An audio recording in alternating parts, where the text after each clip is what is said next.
Então tá. Então essa é a terceira aula de OPMP, tá? E essa aula de OPMP a gente meio que vai embalar um monte de penduricalhos que ficaram para trás nas outras duas aulas, tá? Então essa que vai ser o objetivo aqui hoje, tá?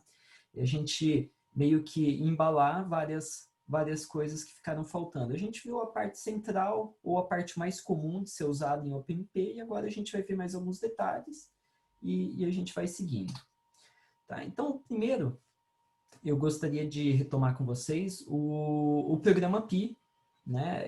Eu acho que vai ser a última vez que eu falo dele. Não, vai ter mais uma. Penúltima vez que eu falo do programa Pi. Então, aqui está o programa Pi sequencial, novamente. Né? Vocês já tiveram contato com ele. E a última tarefa era, bom, como que eu consigo, com menor quantidade de modificações, eu consigo transformar ele em paralelo, né, usando o OPMP. E basicamente o código que eu espero que vocês tenham chegado é alguma coisa próxima a isso, né? Então, vocês têm a parte do main, beleza? A declaração das variáveis, e aí começa a lançar as threads. Depois de lançar algumas threads, a gente privatiza uma variável x, né?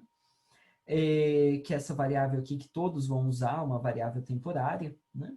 E depois eu posso usar o pragma OPMP for, né? Então, nota, eu já estou na região paralela, já tem várias threads executando, então o x é privado para cada thread, e aí então eu entro eu faço a quebra do laço for entre as threads que já existem, e a gente usou o reduction, né? Que foi o que a gente viu ali no finalzinho da aula passada, que basicamente o que ele vai fazer? Ele vai inicializar uma variável privada chamada sum para cada thread.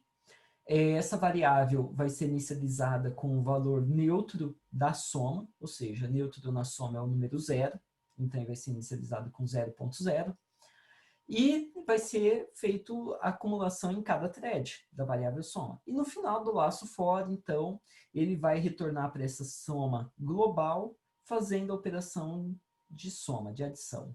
Né? E o que mais aqui?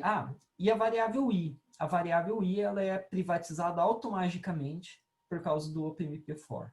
Né? Então, ela já entra aqui, o i já está privado. Perfeito. Então, as threads não estão competindo pela mesma variável.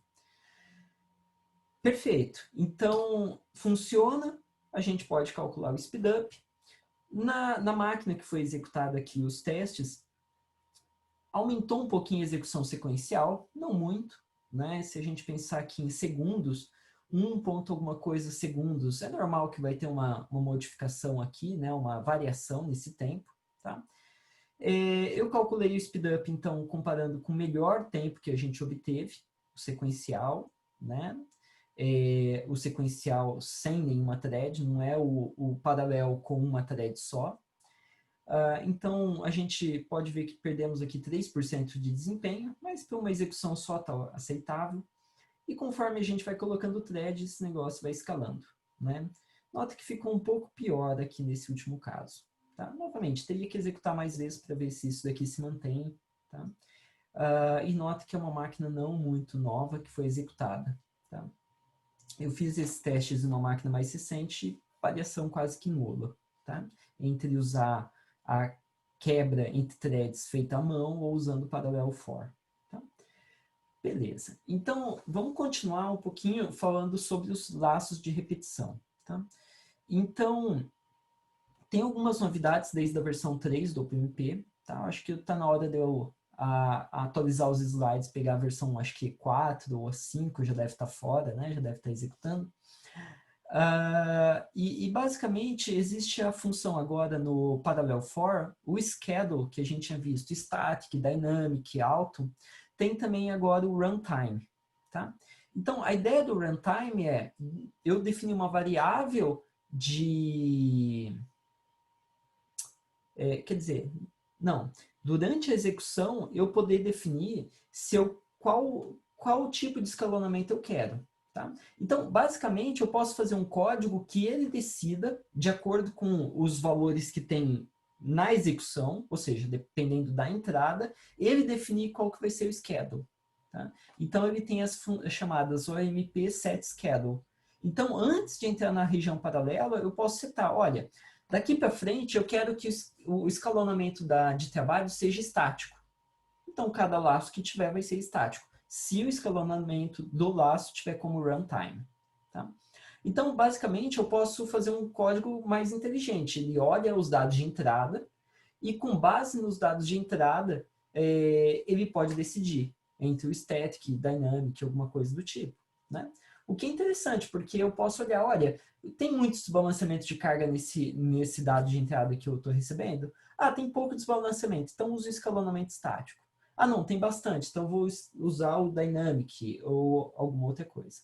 Tá? Que mais? E a versão 3 também tem como paralelizar laços que usa iteradores. Tá? Iteradores são aqueles ferramentas, né? Quando a gente declara containers da biblioteca Standard Library em C++.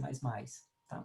Então, igual array, deck, kill, qualquer coisa assim. Né? Então, você tem um laço com iteradores e ele consegue agora paralelizar com iteradores também. Tá? Joia. Então, outras formas de sincronizar. Tá? A gente tinha visto formas de sincronizar usando barreiras, a gente também viu usando critical e usando atomic. Tá? Existem outras maneiras. Então, assim, a gente pode declarar o barrier, como a gente viu, uma barreira explícita. Tá? Então, todas as threads executam BigCalc 1. Beleza. Quando todas chegaram na barreira, o código continua a execução, senão eles ficam parados ali. Tá? Nota que, embora aqui no Pragma OMP4, né, eu não tenha um barrier, uma barreira aqui no final, existe uma barreira implícita aqui. Então, no final de todo o Pragma OMP4, existe uma barreira, que não está escrita, mas existe ali. Tá? Então, é uma outra forma de sincronização que existe. Tá? Professor, mas eu gostaria assim, ó, cada um faz seu trabalho, cada thread faz seu trabalho e depois elas seguem o caminho delas. Ou seja, elas vão adiantando o que mais tiver para fazer na frente. Beleza.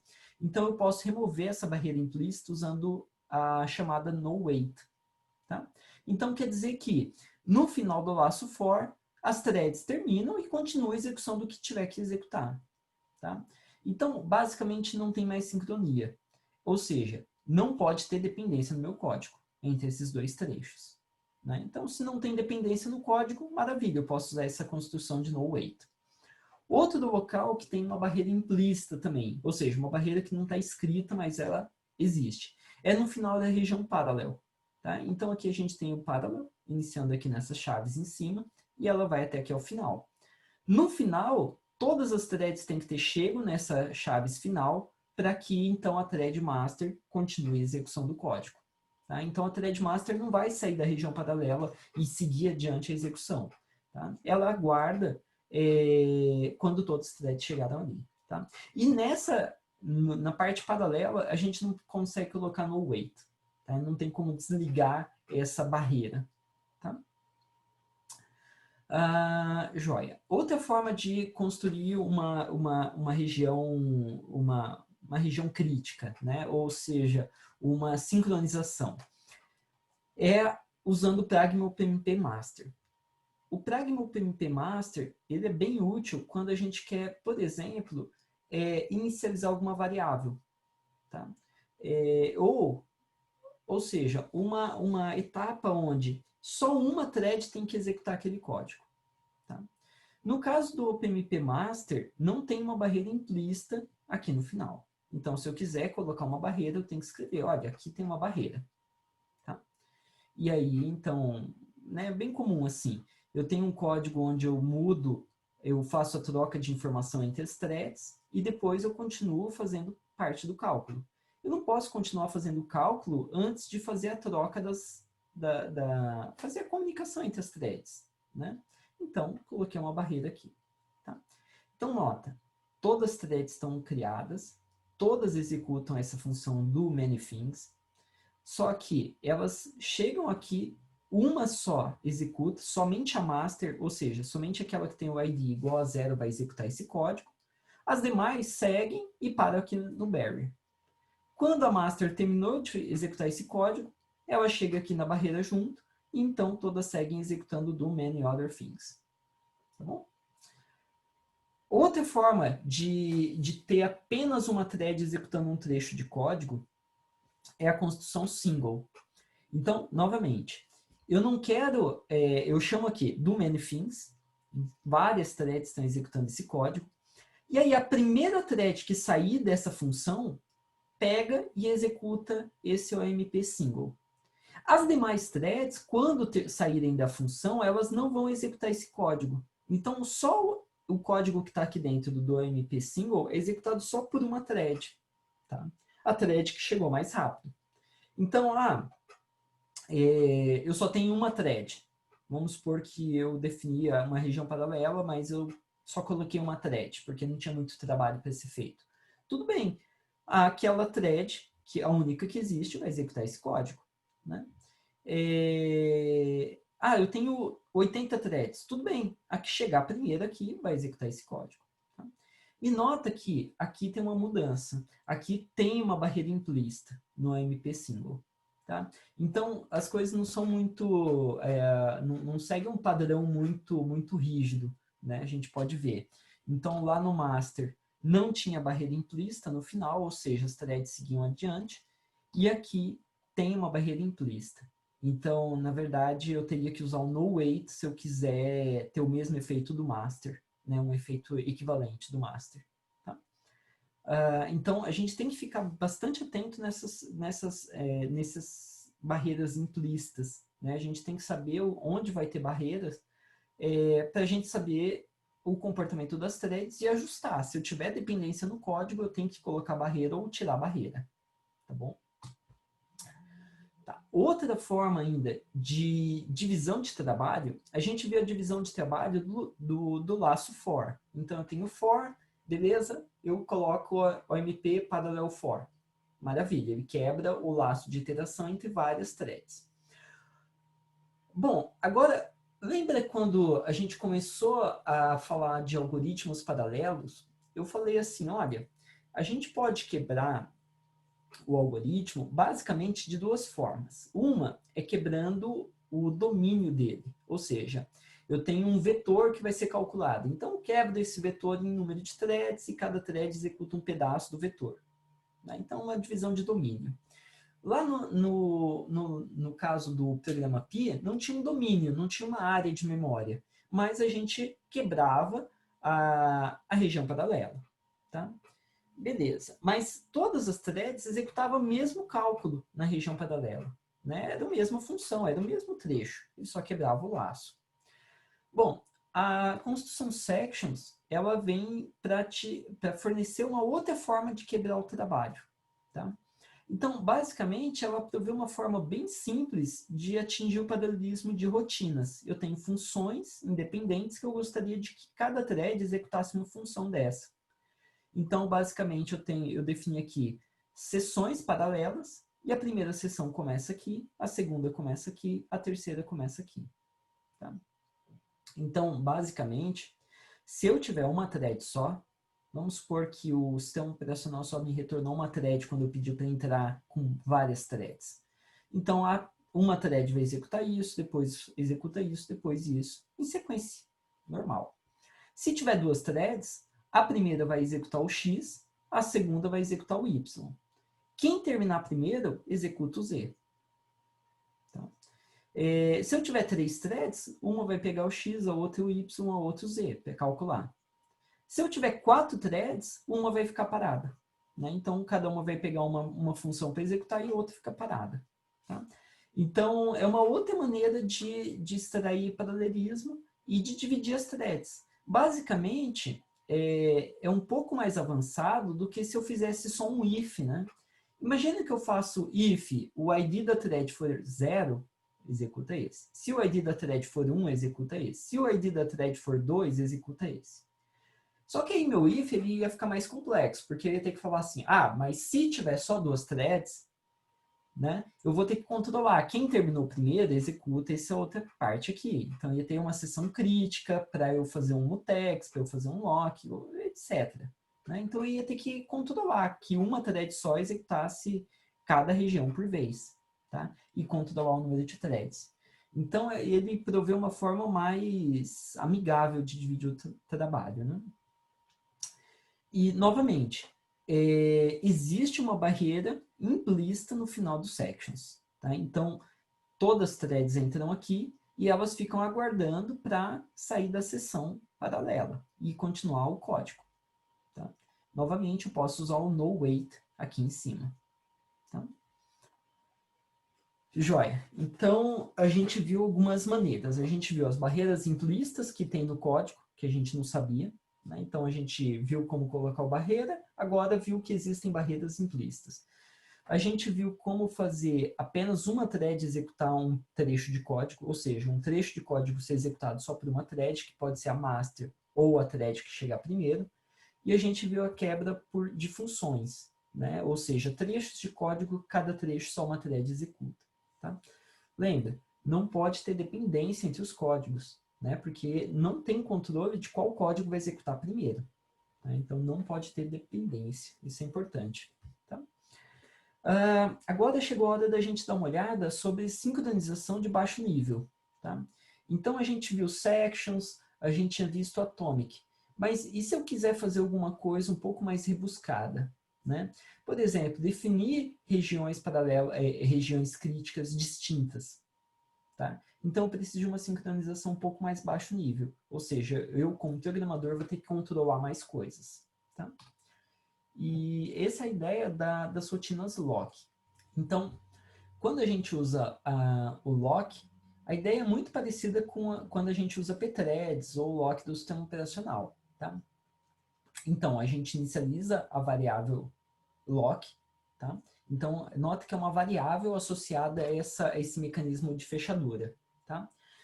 Esse lock, a gente pode brincar que é igual a trava lá do banheiro reservado, né? Então, você vai lá no departamento de informática, entra no banheiro, não, lá não tem banheiro. Vai no prédio da biblioteca, entra no banheiro, e em cada reservado tem o lock, né? Tem a trava. Então, basicamente, você tem que primeiro existir a trava, e isso que é o init lock faz ou o destroy lock faz, né? Joga essa trava fora ou cria uma trava. Tudo bem, mas se ter a trava não quer dizer muita coisa. Então, o que você tem que fazer? Bom, se eu quero entrar numa região crítica, eu tenho que pedir para setar o lock. Tá? E o que ele vai fazer? Então, ele vai obter o lock para aquela thread. Então, é mais ou menos assim, você está no banheiro, tem várias pessoas, ou seja, várias threads querendo usar o reservado, e você olha o lock. E aí você olha lá e vê, olha, o lock está falando que está travado, tem gente lá dentro. Então, você quer entrar lá dentro, mas você espera. Então, você fica esperando a execução enquanto a pessoa não sai dentro do reservado, né, lá do banheiro. Então, você fica aguardando. Quando a pessoa sair, vai ter uma fila de pessoas e a pessoa que está primeiro na fila vai obter o lock e vai executar o que está dentro do lock. Então, nota, o meu código vai estar entre o set lock e o unset lock. O que tiver dentro desse trecho é a minha região crítica, é o código onde só uma thread pode executar por vez. Tá? É onde tem condição de corrida. Tá? Então, lembra, o banheiro tem a condição de corrida privada. Ninguém quer entrar na privada com mais alguém. Então, eu obtenho o lock, vou lá, obtenho ele, depois faço o que tem que ser feito, depois unseto o lock. E eu solto o lock para o próximo da fila entrar. Tá? Agora, pode ser que, bom, eu vou no banheiro, mas não estou tão apertado assim, eu tenho mais coisas para resolver. Então, eu vou lá e olho, ver se o lock está aberto. Ou seja, se eu posso entrar no reservado. Se eu puder, beleza, eu executo o código. Agora, se eu não puder, eu não vou ficar parado esperando. Eu não fico a execução não fica em espera. Então, ele continua o código para fora da região do lock. Tá? Então, essa que é a ideia do test lock. Se eu quero fazer um código que ele não é bloqueante. Então, o set é bloqueante, o test não é bloqueante. Tá? Então, a gente vai ver um exemplo completo com o lock daqui a pouquinho. Então, assim, o lock, ele não é barato. Toda vez que eu uso um lock, ele vai fazer, por debaixo dos panos uma cerca de memória, né? Então, seria esse memory fence. Qual que é a ideia? Ele vai fazer um flush de todas as variáveis visíveis às threads. Ou seja, todas as variáveis visíveis às threads que estejam numa cache privada, ele vai fazer o flush delas. Tá? E vai atualizar. Isso demora um tempo. Tá? Então, isso não é barato para se fazer. Então, novamente, isso daqui, quando a gente está usando o lock, a gente tem mais claro o que acontece durante a execução do critical ou do atomic. A gente nem tinha se dado conta, né, que o critical atomic tinha esse memory fence, esse memory flush implícito. Aqui fica um pouco mais claro que isso vai acontecer. Tá? Então, nota, a gente não tem que fazer flush, não tem que fazer nada, porque as threads sempre vão acessar a cópia mais recente do lock.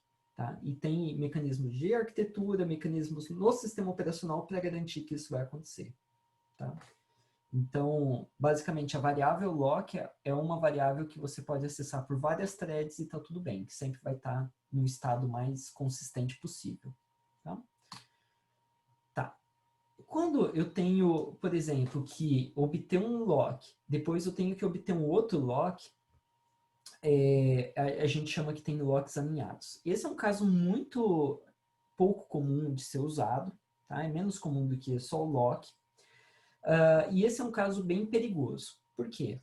Dependendo do código que a gente construir, é muito fácil da gente fazer uma condição de espera eterna. Ou seja, uma thread espera a outra sair do banheiro e a outra espera a outra sair do banheiro. Tá? É mais ou menos assim, você está dentro do reservado e tem alguém lá dentro do banheiro esperando usar o reservado. Você não está com vergonha, você não quer sair do reservado enquanto tem alguém no banheiro, e a pessoa não vai sair dali enquanto você não sai do reservado. E aí fica aquela condição de corrida. Né? Então, ninguém sai de lugar nenhum. É mais ou menos essa a ideia. Então, existem em OpenMP essa ideia de nested lock. Então, quando é um lock dentro de outro lock. Tá? E basicamente, quando ninguém pegou o lock, fica muito simples. Né? Nenhuma thread possui, então tudo bem. Eu posso obter aquele lock e está tudo certo. Né? Ou seja, não tem ninguém dentro do banheiro, então eu faço o que eu quiser.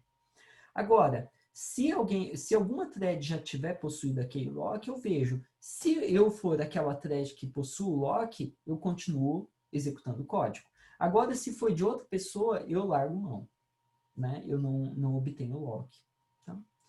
É bem pouco comum usar essa construção. Tá? Então, a gente está vendo várias construções que são menos comuns. As que são mais comuns a gente já viu nas outras duas aulas. Tá, vamos dar uma olhada do exemplo com lock, tá? E eu fiquei pensando aqui quando eu usaria isso, tá? E eu pensei em um exemplo, tá?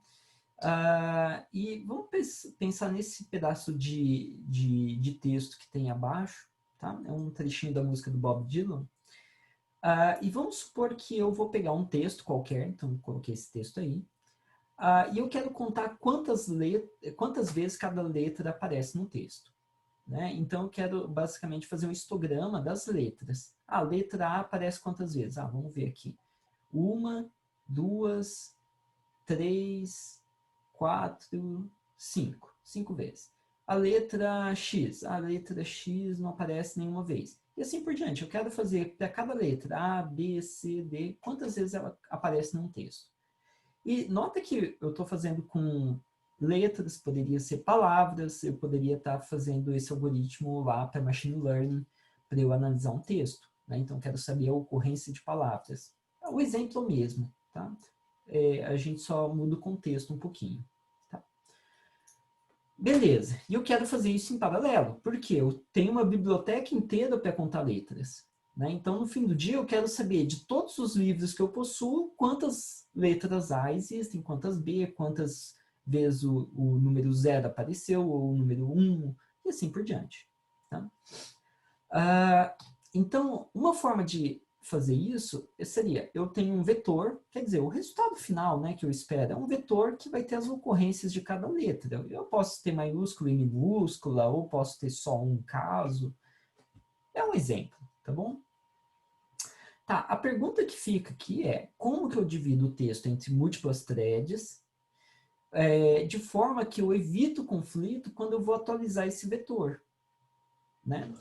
Quando eu vou atualizar o histograma, eu não posso deixar que duas threads ao mesmo tempo tentem escrever numa mesma posição, tá? Então, se a thread A e a B forem escrever aqui na posição D ao mesmo tempo, é uma condição de corrida, tá? Então, uma condição de corrida é o problema do saldo bancário, a conta no final não vai bater, né? E mais do que isso, como que eu sei que um código... Né? Imagina que eu executo esse código, sem se preocupar em fazer lock, nada disso. Eu executo uma vez, depois eu somo todo o histograma, e vamos supor que tinha ao total 100 letras. Eu executo de novo e conto o histograma, e ele vai falar, tinha 105 letras. Executo de novo, cada hora dá um número diferente, né? Porque tem uma condição de corrida. Tá? Então, assim, professor, mas quantas letras tem no alfabeto? Ainda eu posso separar maiúsculo e minúsculo. Então, a chance de conflito é rara.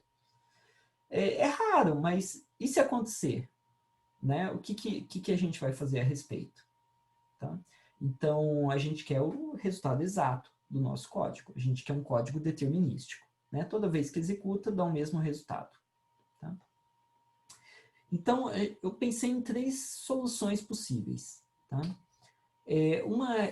Uma solução possível seria, toda vez que eu acesso o vetor inteiro, eu coloco uma região crítica.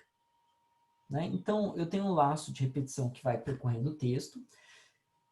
Letra A, vou lá na posição A. Quando eu vou na posição A, na verdade, eu faço um lock no nosso... Eu obtenho eu entro na região crítica que está o vetor todo. Qual que é o problema disso? Bom, o problema é que eu tenho um código sequencial agora, né? Porque toda hora alguma thread vai executar a região crítica.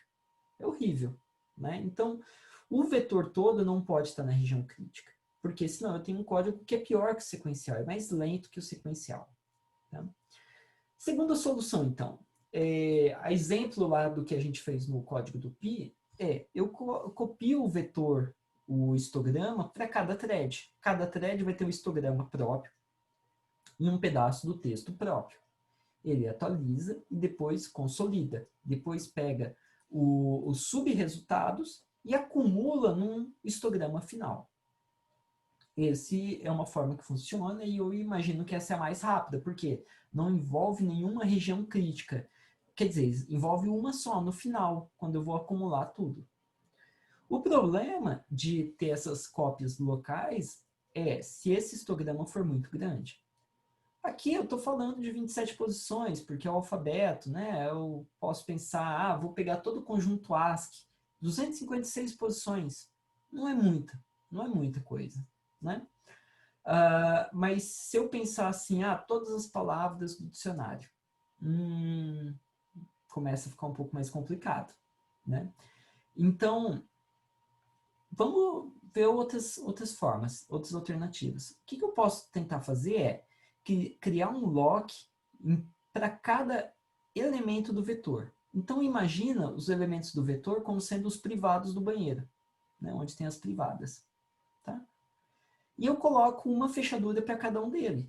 Então, em vez de eu colocar a fechadura no banheiro inteiro, né, e só uma pessoa entre e não vai usar os 27 privados ao mesmo tempo, né? Eu faço para cada privado um lock diferente. Então, quando chegar nessa situação que o A e o B forem atualizar a letra D ao mesmo tempo, aí eles esperam. Aí vai ter uma sequencialização da execução. Mas, caso contrário, eles fazem em paralelo. Eles fazem ao mesmo tempo. Né? Um pode estar atualizando o A, enquanto o outro está atualizando o F. Tá? Então, é um exemplo só para a gente, né, usar o lock. Tá? Como ficaria esse código? Esse código ficaria mais ou menos assim. Primeiro, eu tenho que inicializar o vetor de locks, porque para cada posição do vetor de histograma eu vou ter um lock associado, né? Uma fechadura associada. Então, eu fiz isso em paralelo, usando o PMP Parallel For. Então, para cada um dos N buckets, né, de lock, de fechadura, eu estou inicializando eles. Tá? E eu já aproveito e inicializo o meu vetor do histograma também, colocando 0 lá. Né? Então, as threads eu já uso elas para inicializar meu histograma também. Depois, entra na região paralela, onde vai fazer de fato o trabalho. E o trabalho, basicamente, é eu obter a minha letra. Tá? Então, eu tenho uma função que obtém a letra na posição i, e eu vou lá naquela posição i, e eu obtenho o lock para entrar naquele reservado. Eu faço a atualização e saio do reservado. E segue meu laço de repetição. Então, se eu tiver poucos conflitos, poucas vezes as duas threads estão escrevendo no mesmo lugar, perfeito. Né? E quanto maior o histograma, melhor para essa construção, porque vai ter menos falso compartilhamento de cache. Né? Porque aqui vai ter falso compartilhamento de cache também. Tá? No final, eu destruo os locks. Né? Então, eu poderia fazer em parallel for também, mas eu destruo cada um dos locks. Tá bom? Libera a memória. Então, essa seria uma forma de usar o lock. Bom, então a gente viu várias formas de sincronia, barreiras implícitas, explícitas e de baixo nível. Agora, vamos dar uma olhadinha o que mais tem na biblioteca OpenMP. Tá? E a gente já viu algumas funções da biblioteca OpenMP. Por exemplo, set num threads, né, estava lá no exemplo do Hello World, para a gente setar o número de threads da região paralela. O getNumThreads retorna quantas threads tem ao total, e o getThreadNum retorna a identificação daquela thread específica. Né? O que a gente não viu ainda é o OpenMP getMaxThreads. Na verdade, o que o OpenMP getMaxThreads faz é, ele me pergunta para o SO, quantas threads o SO poderia me dar? Né? Nota, não tem garantia de que quando eu pedir aquelas threads ele vai me entregar, tá? Mas ele tem uma boa chance que ele vai me entregar aquilo tudo, tá bom? Tem uma outra função, uma outra rotina, que é OpenMP in parallel.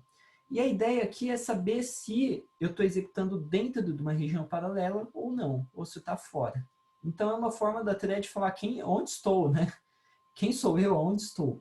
Então, aqui era tudo sobre o getThreadNum, é tudo sobre quem sou eu, e o OpenMP em paralelo, ele pergunta, eu estou numa região paralela ou não? Né? Então, pode ser a thread master perguntando isso, né? Eu estou numa região paralela, ou seja, existem outras threads comigo? E por que isso é importante? Porque isso pode decidir se eu vou executar uma função que é thread safe ou que não é thread safe. Né? Então, as funções que não são thread safe, elas costumam ser mais rápidas do que as que são thread safe. Então, eu posso usar o OpenMP em paralelo para ver qual tipo de função eu uso, tá? Quando eu estiver executando uma thread que não é thread safe. Tá? Tudo bem. O que mais que a gente tem aqui?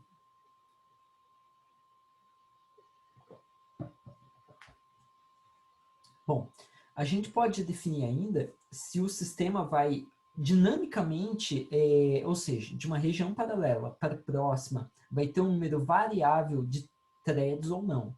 Tá? Então, eu posso setar o modo dynamic como verdadeiro, como true, e ele vai entrar nesse modo dinâmico, ou não, ou eu posso desabilitar isso. E aí eu vou fixar o número de threads realmente. Tá? Eu posso perguntar também se eu estou se o dynamic está setado ou não. Tá? Outra construção, acho que é mais útil, seria o OMP NumProx, que ele me diz quantos processadores tem no sistema que eu estou executando. Então, eu poderia perguntar assim, olha, quantos processadores tem nesse sistema? Ah, tem 8. Então tá, então eu vou criar 8 threads. Ou eu posso falar, não, quer saber? Quase sempre, quando eu executo com mais threads do que o número de processadores, eu ainda ganho desempenho. Então, eu vou perguntar, tem 8 threads? Então, eu vou criar 12, tem 8 processadores, então eu vou criar 12 threads. Tá?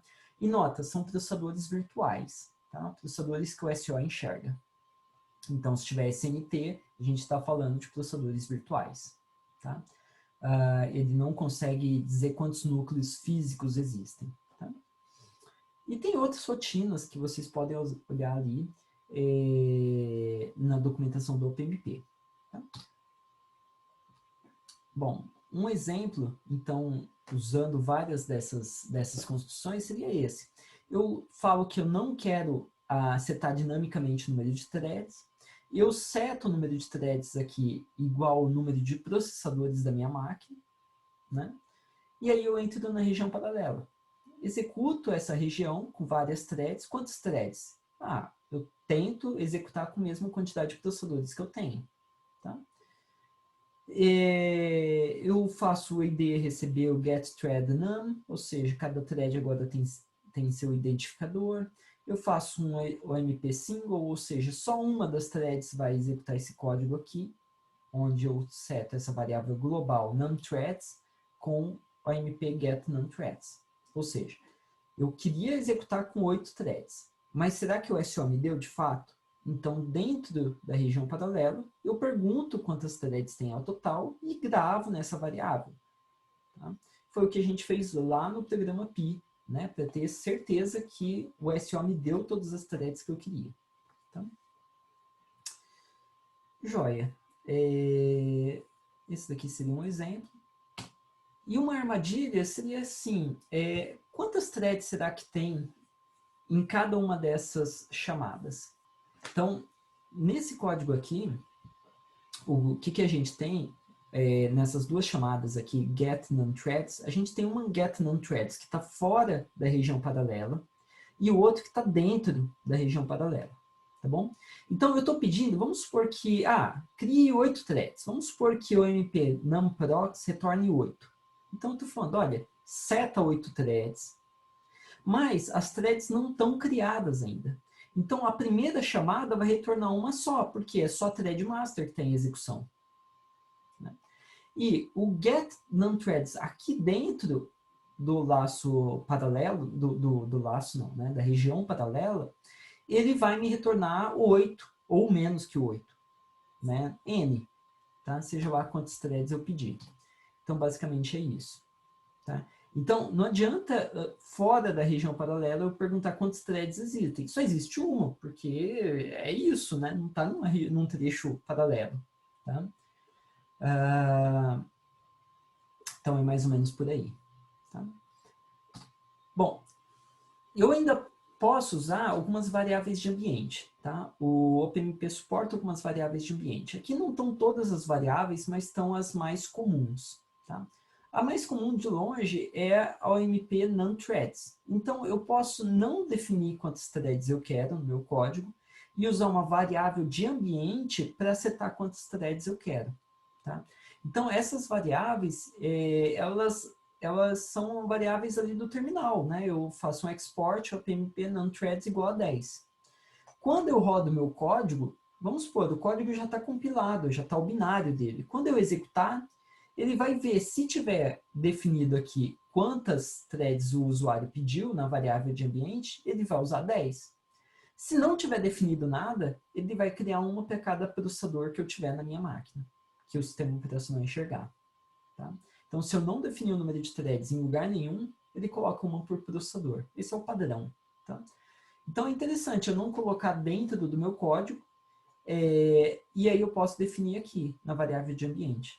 Né? Então, até nos experimentos, para a gente ver o speedup, ver a escalabilidade, ajuda, né? Porque eu não preciso ficar compilando o código com uma thread, com 2, com 4, com 8, com 16. Eu vou mudando só a variável de ambiente e executo de novo. Tá? Bom, quando eu tenho um processo com uma thread apenas, eu não posso fazer chamada de função, chamada de função, chamada de função, função, infinitas vezes. Né? Eu tenho um limite para o tamanho dessa pilha, né, de chamadas de função. Agora, quando eu tenho mais threads, eu tenho também o limite da pilha de cada thread. Então, se uma thread aumentar muito a pilha dela, ele vai dar um Stack Overflow. Tá? Então, eu posso definir o tamanho da pilha como o PMP Stack Size. Tá? Ou seja, a pilha de cada thread filha. O que mais? Eu tenho a política também de espera. Então, imagina que eu chego na hora de um barrier, de uma barreira, ou de uma região crítica, né? Usando critical, atomic. O que a thread vai ficar fazendo enquanto ela não pode executar o código, enquanto ela espera as outras, as demais. Então, sobre isso que se trata o PMP Wait Policy. Então, eu posso deixar a thread ativa, passiva. Tá? O padrão é ela fazer uma espera ativa por um curto período de tempo, por alguns milissegundos, tá? E depois ela dormir. Ou seja, é mais ou menos assim, você fica aguardando as outras threads, será que elas estão vindo? Será que elas estão vindo? Bom, elas estão demorando um pouco demais, então é melhor ir dormir. E qual que é a diferença de uma thread ficar aguardando, ativa, ou ela ir dormir? Bom, é brutal a diferença. Por quê? Quando eu estou numa espera ativa, basicamente eu estou executando um laço de repetição perguntando, chegaram, chegaram, chegaram, chegaram. Né? Pensa você esperando alguém chegar na tua casa. Né? Se você fica numa espera ativa a madrugada toda, você vai gastar energia. Tá? Você vai gastar recursos. O processador está executando alguma coisa. Tá? E se você vai dormir e pede, deixa um bilhete, olha, me acorde quando você chegar, aí você tem uma espera passiva. Tá? Claro que quando ela chegar, você vai ter um tempo maior para acordar a thread. Tá? Mas você não ficou consumindo recursos, energia e nem tempo de processamento. Tá? Outra variável de ambiente interessante também é o PMP proc bind. A operação de bind de uma thread é quando você seta uma thread para executar em um determinado processador. Tá? Ou a gente pode chamar de pinar a thread, né? Fazer o bind, setar uma afinidade de uma thread de um processador. Você fala, olha, thread 0, você vai executar no processador 0. Thread 1, você executa no processador 3. Thread 2, você executa no processador 4. Tá? Então, você pode setar se elas vão ter essa afinidade ou não. Tá? Aqui não está dito como que eu defino a afinidade. Ele só está falando se ele vai ficar pulando entre processadores ou não. Tá? Se minha máquina não está executando mais nada, não está executando antivírus, não está executando update, não está executando o YouTube, mais nada, a maior parte das vezes, você setar o bind, ou seja, você falar, thread 0 fica no 0, thread 1 fica no 1, thread 2 no processador 2, e assim por diante, você costuma aumentar o desempenho. Porque, naturalmente, o sistema operacional fica jogando ela de processador em processador. Tá? E quando ele faz isso, você tem um problema nas caches, muitas vezes. Os dados de uma thread agora estão numa cache diferente da atual, do processador atual. Tá? Agora, se você setar afinidade e entrar um antivírus lá calculando alguma coisa que demora muito tempo, o problema é que aquela thread não vai poder usar o processador ao lado que está desocupado. Ela vai ficar esperando o antivírus e vai ficar competindo com o antivírus a execução. Então, ela vai ficar desbalanceada, ela vai demorar mais do que as outras. Tá? Então, tem que tomar cuidado nesse bind. Joia. Então, beleza, a gente já viu as variáveis de ambiente. Agora, vamos dar uma olhadinha no escopo das variáveis. Tá? Que assim como a gente viu que, mesmo que eu não coloque barreira, algumas barreiras já existem, mesmo que eu não defina que a variável é global ou ela é privada, algumas coisas já são assumidas de antemão. Tá? Então, é isso que a gente quer ver aqui. Então, basicamente, tudo que está dentro da região paralela é privado para cada thread. Então, declarei uma variável dentro da região paralela. Quer dizer, cada thread vai ter sua variável privada. Tá? Eu declarei uma variável fora da região paralela. Então, cada thread pode acessar aquela variável, uma variável global, e ela pode ser lida, pode ser escrita por todas as threads. Então, a gente tem que cuidar das condições de corrida. Tá? Agora, o código em geral, basicamente é assim, tudo que está no heap, tá? Heap é aquela área de memória que a gente usa quando a gente faz uma lock. Então, quando a gente pede para alocar alguma estrutura de dados, né, me dá um vetor, me dá uma matriz aí de 1000 por 1000, usando uma lock, ele fica numa região de memória chamada heap. E tudo que está nessa região de memória heap, né, tudo que foi alocado dinamicamente, a gente assume que é global. Tá? Tudo que está na stack, ou seja, na variáveis das rotinas, né, a gente assume que é privado. Tá? Então, a thread 1 chama a função A. Então, tudo que está dentro da função A, as variáveis inteira, double, float, é daquela função que chamou. Então, ela é privada. Tá? Então, se várias threads chamam a mesma função, cada thread vai ter as suas variáveis privadas. Tá? Que mais que é compartilhado? Escopo de arquivos e variáveis estáticas. Elas são compartilhadas entre todas as threads. Tá? Então, se você escrever uma função que usa uma variável estática, né? Variável estática é aquela que, mesmo quando eu saio da função e entro na função de novo, o valor dela continua. Tá? Isso que é uma variável estática. A variável estática, não o valor dela. Tá? Então, essas variáveis estáticas, elas deixam um código não seguro para multithreading. Né? Então, muitas vezes eu tenho uma variável estática, quase sempre é para ganhar desempenho, para eu não ter que ficar passando o parâmetro toda hora, mas isso deixa o programa mais suscetível a falhas quando eu tiver com múltiplas threads. Tá? O que mais que é privado? O que é privado, tudo que está na pilha da região paralela são privadas, e as variáveis declaradas dentro do bloco paralelo também são privadas. Tá? Então, aqui a gente tem um exemplo. Esse exemplo, ele seria escrito em dois arquivos distintos. Tá? O arquivo principal.c e o auxiliar.c. Tá bom? Então, eu tenho algumas variáveis. A variável a, que é um vetor, na verdade, esse vetor a, ele está fora de qualquer função. Quer dizer que ele é uma variável global. E variáveis globais, elas são compartilhadas entre todas as threads. Tá? Antes de entrar na região paralela, eu tenho a variável index. A variável index foi declarada na stack, ou seja, dentro da função main. Tá, mas como ela está fora da região paralela, novamente, ela é global. Eu falei errado, né? O A é global para todas as threads, não é privado. É global para todas as threads. Se eu falei errado, me desculpe. O index é global para todas as threads também. Tá? Por quê? Aqui dentro do PMP Parallel, eu não defini nada dizendo que seja o contrário. Então, assumimos que é global. Aí eu chamo a função work. A função work está em outro arquivo, e a gente fez um external double, falando que, olha, tem uma variável global, né, externa chamada A. Então, novamente, se eu acessar o vetor A, eu estou tratando dessa variável aqui, global. Tá? Então, todas as threads conseguem ver ela. Agora, a variável double, do tipo double, chamada temp, e a variável... Bom, essa variável aqui, temp, ela é privada para cada thread.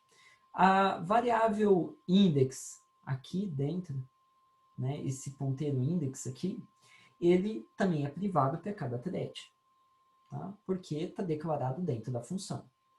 Agora, a variável static do tipo int, chamada count, ela é global para todas as threads. Tá? Então, o que é global? A index count. O que é privado? Temp. E esse index aqui também é privado. Tá? Então, essa variávelzinha inteira, index, é privada. Agora, o vetor index é global. Tá bom? Joia. Então, a gente pode mudar o atributo de uma variável durante a inicialização da região paralela. Então, a gente poderia colocar shared e o nome da variável, ou private e o nome da variável. E a gente tem outras construções ainda. Tá? Então, na verdade, na real aqui, essas diretivas que tem nesse slide, elas se aplicam à construção PMP. Tá? Ou seja, quando a gente tiver a região OpenMP Parallel, a gente pode usar essas diretivas. E vai ser verdade para aquela região ali. Tá? Não para todas as regiões paralelas. Vamos ver uma por uma em detalhes. Então, eu tenho um exemplo aqui de um código errado, tá? Só para a gente ver. O que eu estou fazendo? Eu estou usando o private. O private, ele cria uma nova variável local para cada thread. Mas que variável que ele cria? Ele cria a variável TMP. Então, existindo uma variável global chamada TMP, ele cria uma privada do mesmo tipo, do tipo int. Se fosse double, ia criar do tipo double. Tá? Bom, por que o código se chama wrong? Por que ele se chama errado? Né? Porque a variável TMP não foi inicializada em lugar nenhum e hoje a gente saiu usando ela. Professor, pera lá. O TMP está inicializado aqui. Como que você está me dizendo que ela não foi inicializada? Não.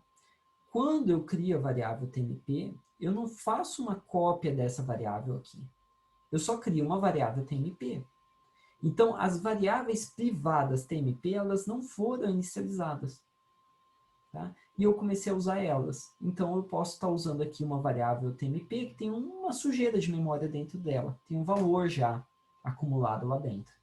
Tá? Agora, o segundo problema aqui, a gente não usou o reduction. Né? Então, quando eu sair da região paralela, mandar fazer o printf do TMP, o TMP vale quanto aqui? Vale 0, porque é esse TMP aqui. Tá?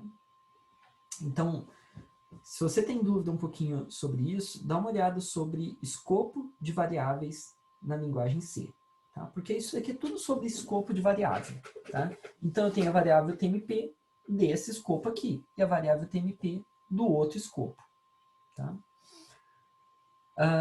Joia. Então, outro exemplo aqui, esse daqui é o exemplo danger, ou seja, perigo. Tá? Esse exemplo, o que a gente tem? A gente tem uma variável global do tipo inteira, chamada TMP.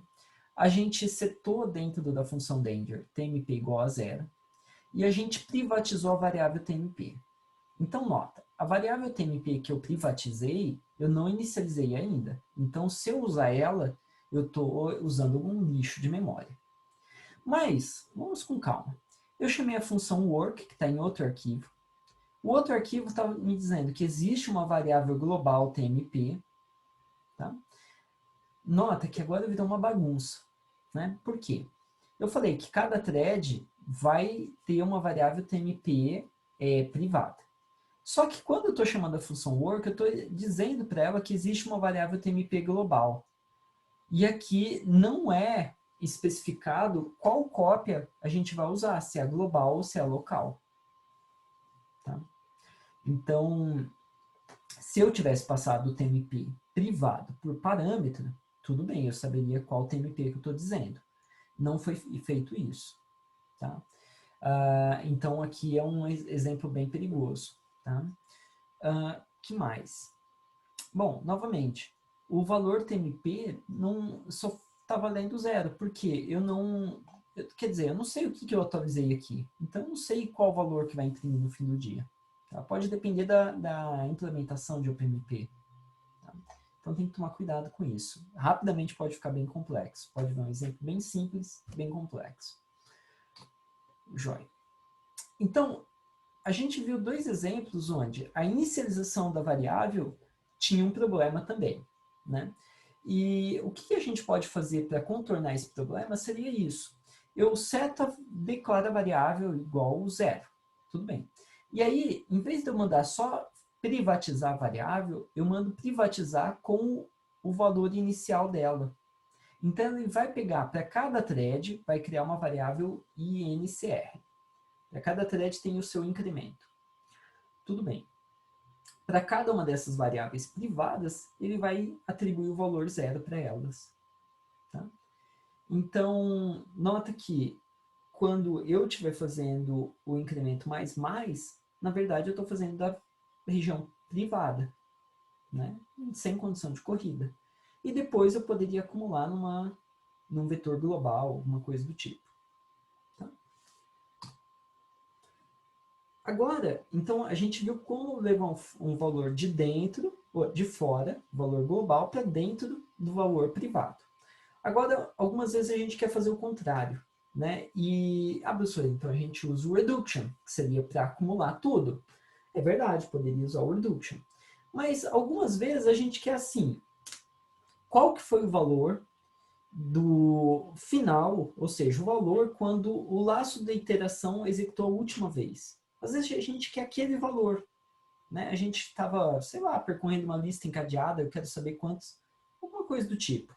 Tá? Então, nessa forma, o que, que acontece? Existe um X privado para cada thread, tá? Ele não foi inicializado, mas no final do laço de repetição, ou seja, quando o i for igual a n-1, tá? Ou seja, quando ele estiver executando a última iteração, aquela thread que executou a última iteração vai fazer o quê? Vai copiar para a variável global o valor que tinha na variável privada. Tá? Então, ele ajusta lá para fora qual foi, ele copia lá para fora qual foi o valor da última iteração do laço. Tá? Nunca achei um caso para usar de fato isso, ou que não pudesse sofrer uma pequena mudança e não precisar do last private. O first private ele ajuda muito mais. Tá? Tá. Então, teste rápido, né? A gente fez ali, tem as variáveis A, B e C. Tá? E a gente executa esse pragma logo depois. Pragma OpenMP parallel private B, first private C. Tá. Primeira pergunta, as variáveis A, B e C, elas são privadas ou são compartilhadas dentro da região paralela? E a segunda pergunta que fica, quais valores iniciais dentro e após a região paralela? Então, a A, ela vai ser global, né? Porque ela não foi privatizada aqui dentro. Tá? O B, com certeza, foi privatizado. O C, com certeza, foi privatizado. Maravilha. Agora, qual que é o valor que tem dentro, quais valores para A, B e C dentro da região paralela? Se eu colocasse um printf aqui dentro do paralelo, o que, que ia ser impresso na tela? Então, vamos lá. A, B e C. A, global, B vai ser privada, C vai ser privada. O A, quando eu mandar imprimir dentro da região paralela, ele vai imprimir o valor global. O B, ele vai privatizar o B e não inicializei com nada. Então, não sei o que vai ser impresso. O C vai imprimir o valor igual que estava lá fora, mas que foi copiado para cada variável privada C. Agora, a pergunta é, por que de acho que eu declaro uma variável e essa variável tem um lixo de memória? Né? Pensa bem, é como se eu pudesse pegar e declarar um monte de variáveis e ver a memória de um outro programa. Será que isso faz sentido? Né? Da onde que vem esse lixo de memória? Por que não é tudo inicializado com zero? Né? Então quer dizer que se eu fizer uma lock enorme, mandar imprimir uma lock, eu estou imprimindo o meu programa do, sei lá, o meu navegador, né? Informações do navegador, informações de outro programa que passou naquela região de memória. Né? E não é bem assim. Tá? Então, cada programa, quando você faz uma lock, realmente ele vai, quando o sistema operacional te dá uma região de memória física, aquela região está zerada, está escrita zero. É a primeira operação que é feita. O problema é, se você aloca uma região, depois desaloca, depois aloca de novo, você vai pegar alguma sujeira daquela região que você desalocou. Tá? A mesma coisa quando você tem a pilha. Quando você chama uma função, volta para a função original, chama outra função. Então, a pilha, ela cresce e decresce muito rapidamente. Então, por isso que a gente obtém lixo de memória. Porque a variável privada que a gente está criando é uma variável na pilha. Né? Então, a chance de estar escrito um valor besta qualquer é muito grande. Né? Ou seja, de uma variável que deixou de existir, de um trecho de código que não está sendo executado agora. Tá? Joia. Eu ainda posso colocar uma diretiva padrão. Então, eu posso falar assim, ó, o padrão é que as variáveis sejam privadas. Ou o padrão é que elas sejam compartilhadas. Tá? Quando a gente não declara esse default, ele vai entender que a gente está querendo que compartilhe as variáveis que não foram privatizadas especificamente, explicitamente. Tá?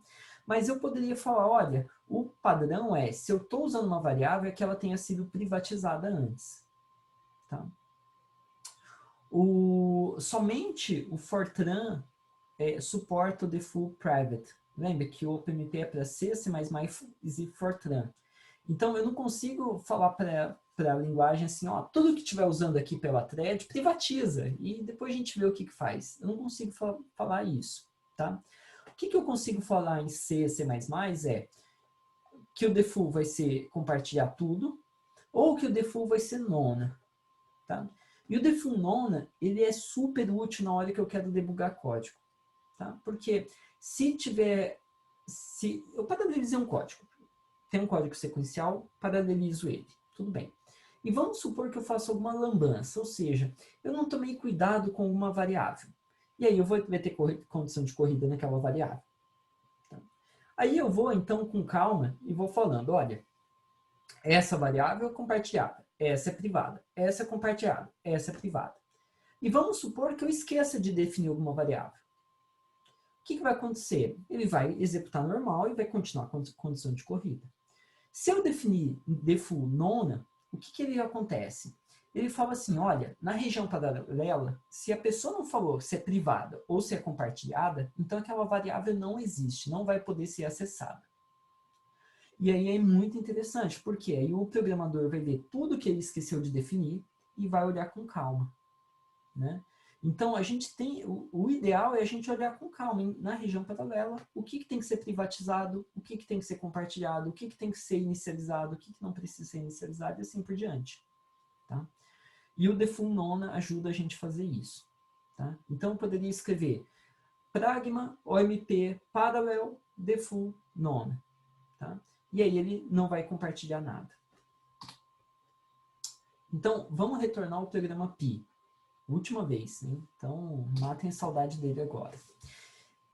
No programa Pi sequencial era esse o código, e a gente está interessado em qual que é a menor quantidade de modificações que eu consigo fazer nesse código e torná-lo paralelo. Tá? Agora que a gente sabe todos esses truques sujos, a gente consegue ver que com poucas modificações a gente paraleliza esse código. Então, basicamente assim, se eu não precisar de nenhuma função OPMP, de nenhuma rotina OPMP, eu não preciso declarar o include, eu não preciso fazer o include. Né? Então, tudo bem, eu não vou fazer o include se eu não precisar usar nenhuma função. Agora, para paralelizar o código, o laço for, o que eu precisaria fazer? Pragma OPMP parallel for. A variável i já é privatizada automaticamente. Eu poderia colocar private x e privatizar a variável x. Né? Porque eu não quero que várias threads usem a mesma variável temporária x. Né? Então, com uma linha só, eu ainda poderia colocar o schedule, ou seja, qual escalonamento eu quero. Né? E depois, claro, eu tenho que privatizar o sum, mas o sum eu posso fazer o reduction. Né? Então, eu inicializo ele, eu privatizo usando o reduction. Então, reduction fazendo uma soma. Tá? E basicamente está aí tudo paralelizado. Nota que, realmente, o include não seria necessário, tá? Porque não tem nenhuma chamada de função OPMP.